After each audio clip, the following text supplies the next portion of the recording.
Mainakam family വ്ളോഗിലേക്ക് എല്ലാവർക്കും ഒരിക്കൽ കൂടി സ്വാഗതം.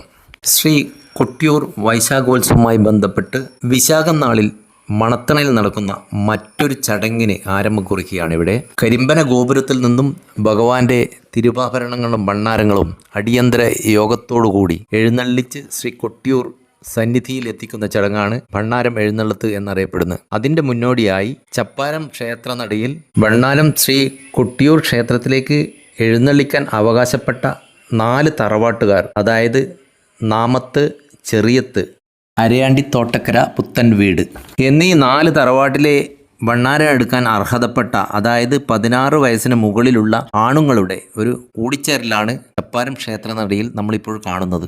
കൂടാതെ ഇവരുടെ എല്ലാം കുടുംബങ്ങളിൽ നിന്നുള്ള സ്ത്രീജനങ്ങളുടെ സാന്നിധ്യവും ഇപ്പോഴിവിടെയുണ്ട്.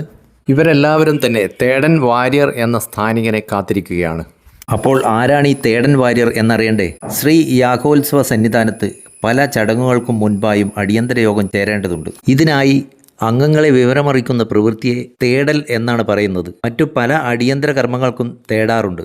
കൂടാതെ ആരാധനാ നാളുകളിൽ പാലമൃതുകാർ വാവലിക്കെട്ടിൽ എത്തിയാൽ അവരെ ചെന്ന് തേടണം. കുറുമാത്തൂർ നമ്പൂതിരിയെ ഇക്കര സന്നിധാനത്തെത്തി തേടണം. ദർശനത്തിനെത്തുന്ന പാരമ്പര്യ ഊരാള സ്ത്രീകളെയും കോവിലകം സ്ത്രീകളെയും വാവലിപ്പുഴക്കരിയിൽ ചെന്ന് തേടണം. ഇത്തരത്തിലുള്ള തേടുവാനുള്ള സ്ഥാനികനാണ് തേടന്നൂർ വാര്യർ. തേടുന്ന സമയത്ത് തേടുന്ന സ്ഥാനികന്റെ കൈവശം ചൂരൽ വടി, കുത്തുവിളക്ക് എന്നിവ ഉണ്ടായിരിക്കണം. ആദ്യമായി ഭണ്ണാരം എടുക്കാൻ അവകാശപ്പെട്ട കുട്ടികൾ കാരണവർമാർക്ക് ദക്ഷിണ വെക്കുന്ന ഒരു രംഗമാണ് നമ്മളിപ്പോൾ കാണുന്നത്. വാളശന്മാരുടെ സാന്നിധ്യത്തിലാണ് ഈ ചടങ്ങ് നടക്കുന്നത്. കുടിവതി തറവാടായ മറ്റൊരു തറവാട്, നാമത്ത് തറവാടിലെ ആണുങ്ങൾ നടന്നു വരുന്ന ഒരു രംഗമാണ് നമ്മൾ കാണുന്നത്. ഇവരും ചപ്പാരം ക്ഷേത്രത്തെ ലക്ഷ്യമാക്കിയാണ് വരുന്നത്.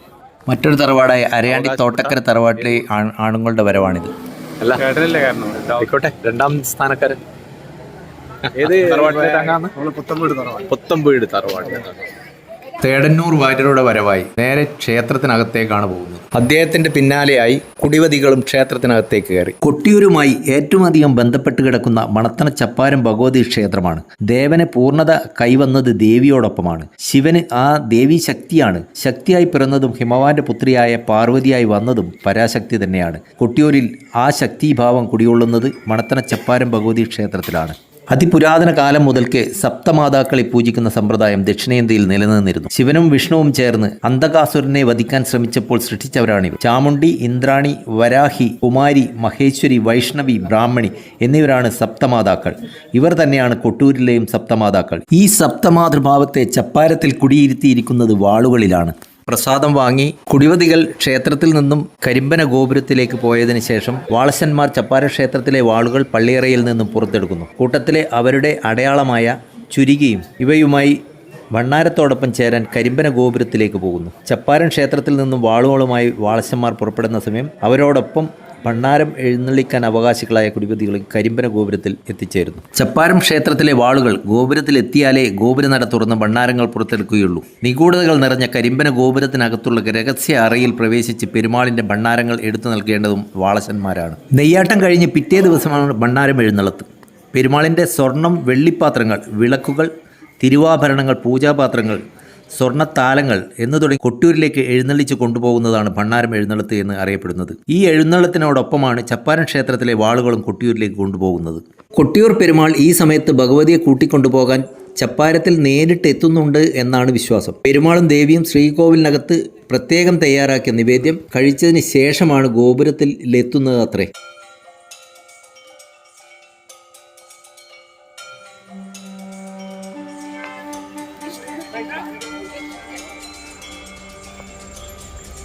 മുന്നിൽ കുത്തുവിളക്കുമായി തേടന്നൂർ വാര്യർ, അതിന് പിന്നിലായി ശ്രീ ചപ്പാരം ഭഗവതി ക്ഷേത്രത്തിലെ വാളുകളുമായി വാളശന്മാർ, അതിന് തൊട്ടുപുറകിലായി ഭണ്ണാരം എടുക്കാൻ അവകാശികളായ കുടിവതി തറവാട്ടുകാർ എന്നീ ക്രമത്തിൽ കരിമ്പന ഗോപുരത്തെ ലക്ഷ്യമാക്കി യാത്ര തിരിക്കുകയാണ്.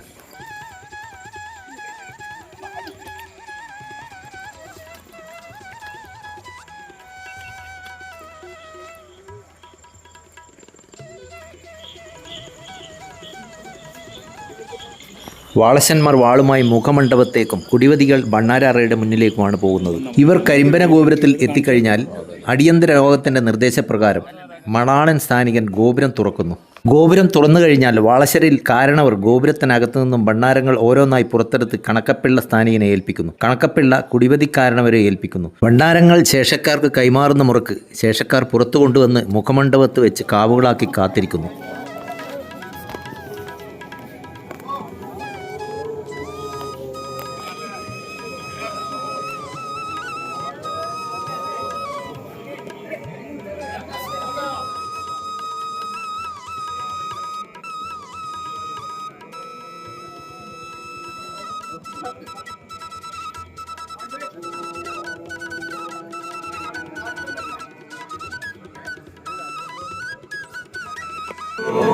ഈ സമയം ഗോപുരനടയിൽ അനേകം സ്ത്രീകൾ കാത്തിരിക്കുകയാണ് ഭണ്ഡാരത്തെയും ഭഗവാന്റെ തിരുവാഭരണത്തെയും തൊട്ട് നമസ്കരിക്കാൻ വേണ്ടി.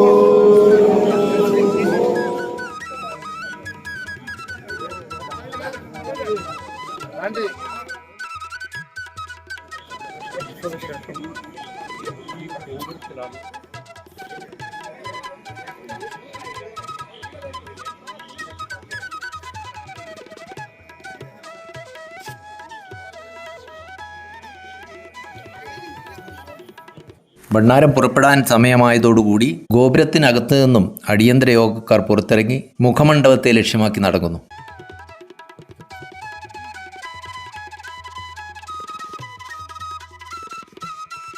എഴുന്നള്ളത്ത് തുടങ്ങാൻ സമയമായി എന്ന വിവരം കണക്കപ്പിള്ള കുടിവതികളെ അറിയിച്ചാൽ ഭണ്ഡാരങ്ങളും അതിനു പുറകിലായി തിരുവാഭരണ ചെപ്പും കിടാരവും എഴുന്നള്ളിച്ച് കുടിവതികൾ മുന്നിലും അവർക്ക് പുറകിൽ വെള്ളി വിളക്കുമായി ചെമ്പോട്ടിപ്പണിക്കരും അതിനും പുറകിലായി ചപ്പാരം ക്ഷേത്രത്തിലെ വാളുകളുമായി വാളശന്മാരും പിന്നാലെ വാദ്യഘോഷ സമേതം അടിയന്തര യോഗവും ചേർന്ന് യാത്രയാകുന്നു. ശിവേലിക്ക് എഴുന്നള്ളിക്കേണ്ട 2 ആനകളും ഇവരോടൊപ്പം ചേരുന്നു.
മുന്നിൽ കാണുന്ന വലിയ വൃക്ഷത്തിൻ്റെ ചുവടാണ് പൂതനാൾക്കൂൽ.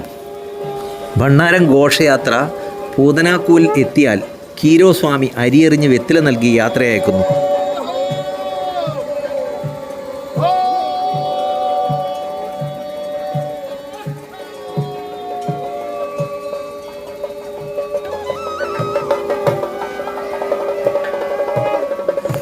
മണത്തിനായുള്ള സ്ത്രീജനങ്ങളൊന്നാകെ ഇരുകൈകളും കൂപ്പി ഭഗവാനെ ധ്യാനിച്ച് നിൽക്കുകയാണ് ഭക്തി നിർഭരമായ ഈ കാഴ്ച കാണാൻ വേണ്ടി.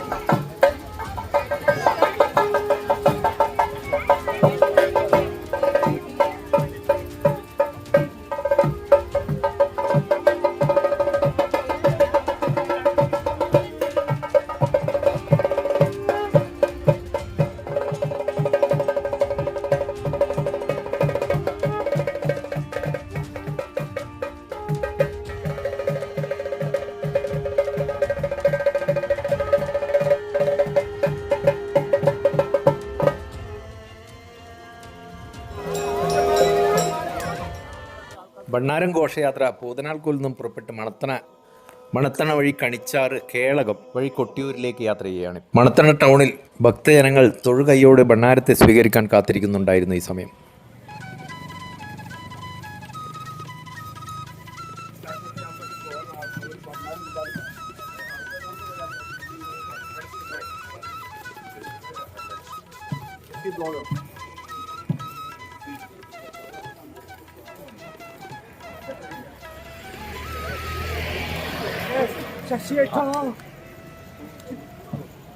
ഭണ്ണാരം ഘോഷയാത്ര കേളകം ടൗൺ പിന്നിട്ടിരിക്കുകയാണ് ഇപ്പോൾ. തുടർന്ന് നടന്ന് മാണിക്കം ചാൽ എത്തി വിശ്രമിക്കുന്നു.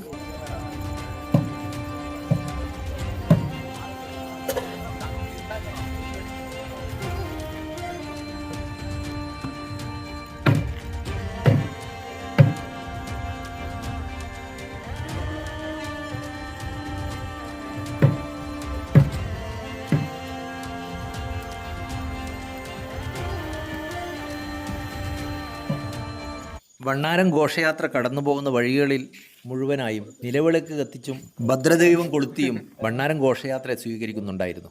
ഇവിടെ നിന്ന് 3 നാഴിക സഞ്ചരിച്ച് ഗണപതിപ്പുറത്ത് എത്തി പ്രസാദം സ്വീകരിച്ച് വിശ്രമാനന്തരം വീണ്ടും യാത്ര തിരിക്കുന്നു.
അങ്ങനെ ഭണ്ണാരം ഘോഷയാത്ര ഗണപതിപ്പുറം എന്ന സ്ഥലത്ത് എത്തിയിരിക്കുകയാണ്. കൈതേരി നമ്പ്യാർ എന്ന സ്ഥാനികൻ പ്രസാദമായി അവിൽ, പഴം, ശർക്കര, തേങ്ങ എന്നീ വസ്തുക്കൾ ഒരുക്കി ഒരു പറത്തിൽ തയ്യാറാക്കി വെക്കുന്നു. ഭണ്ണാരം ഗണപതിപ്പുറത്തെത്തിയാൽ അവിടെ വിശ്രമിക്കുകയും അമ്മൽ കൈതേരി തറവാട്ടുകാരനായ കൈതേരി നമ്പ്യാർ ഒരുക്കി വെച്ച പ്രസാദങ്ങൾ സ്വീകരിക്കുകയും ചെയ്യുന്നു.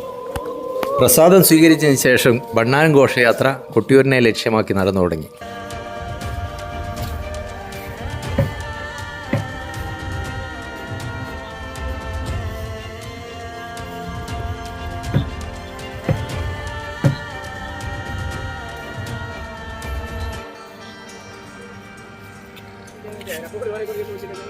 കൊട്ടിയൂർ ക്ഷേത്രനടയിലെത്തിയതും ഒട്ടേറെ ഭക്തജനങ്ങൾ കൊട്ടിയൂർ ക്ഷേത്ര പരിസരത്ത് ഭണ്ണാരം ഘോഷയാത്രയെ സ്വീകരിക്കാനായി കാത്തിരിക്കുന്നുണ്ടായിരുന്നു. ഭണ്ണാരം ഘോഷയാത്ര അക്കര ക്ഷേത്രത്തിൽ കടന്ന ഉടൻ തന്നെ ഭക്തജനങ്ങൾക്ക് അവിടെ പോയി ഭഗവാനെ ദർശനം സാധിക്കും. അതിനുവേണ്ടിയാണ് ഇത്രയധികം ജനങ്ങൾ ഇവിടെ തടിച്ചുകൂടിയിരിക്കുന്നത്.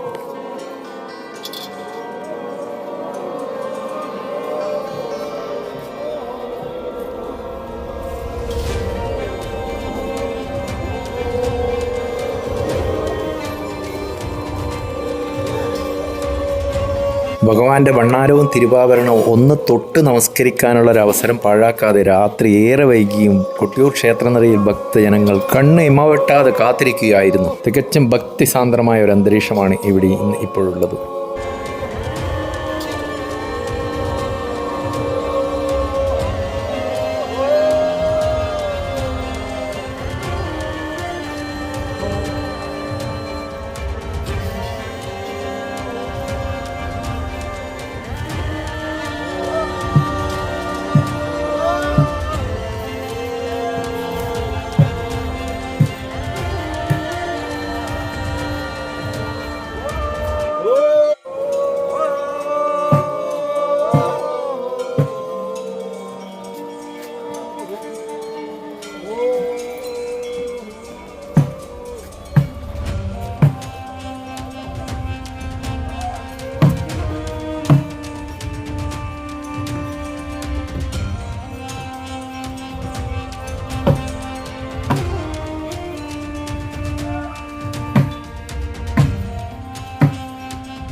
ഭണ്ണാരം ഘോഷയാത്ര ഇക്കരെ കൊട്ടിയൂർ ക്ഷേത്ര സന്നിധിയിൽ എത്തിച്ചേർന്നു. ഇക്കരെ നടയിലെ വിശ്രമ സമയത്ത് ശ്രീ പോർക്കലിക്ക് നിവേദിച്ച അപ്പം പ്രസാദമായി സ്വീകരിക്കുന്നു. തുടർന്ന് ഇക്കരെ ക്ഷേത്രത്തിലെ ബിംബങ്ങളും മുതിരേരിയിൽ നിന്നെത്തിച്ച വാളുകളും അക്കരെ സന്നിധാനത്തിലേക്ക് പ്രവേശിക്കുന്നു. മണിത്തറയിൽ കിഴക്ക് ഭാഗത്ത് നമസ്കാര മണ്ഡപത്തിൽ ഭണ്ണാരങ്ങളും തിരുവാഭരണങ്ങളും കടാരം വിളക്കുകൾ എന്നിവയും ഭണ്ണാര അറയിൽ ചപ്പാരത്തിലെയും മുതിരേരിയിലെയും വാളുകളും സമർപ്പിച്ച് വെച്ച് കഴിഞ്ഞ് ഭണ്ണാരം എഴുന്നള്ളത്ത് സമാപിക്കുന്നു.